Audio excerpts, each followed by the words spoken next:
สบายดีภาพให้นี่ซื้อเพลง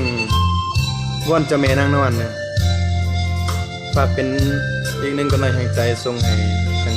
ผู้ที่ถือขอหักศพไผ่อยู่เนาะศพไผ่อยู่ในทำลงนางนอน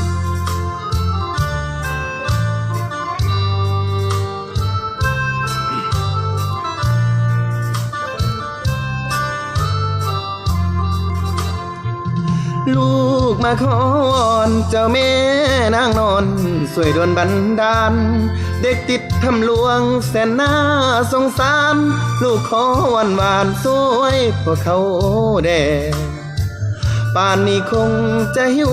น้ำตาลิ้นไหลคิดฮอดพ่อแม่วอนสิ่งศักดิ์สิทธิ์ช่วยหาทางแก้ให้คืนหาแม่ด้วยความปลอดภัยหากมีสิ่งใดที่พวกล้านน้อยไปลำล่วงเกินเมาจะลบลู่เจ้าแม่นางนอนลูกขอวอนโปรดให้อภัยอย่าได้ถือสา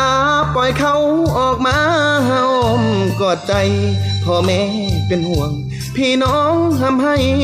จะเป็นจังได้บ่ฮู้ข่าวเจ้าแม่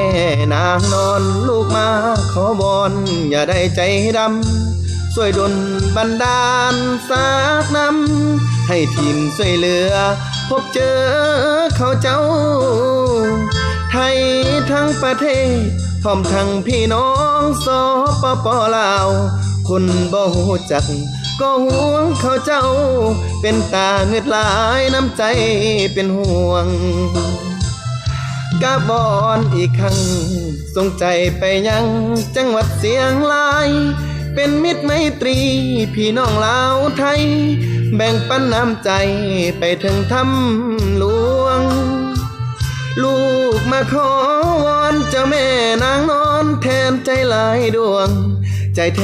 บสิขาดย้อนความเป็นห่วง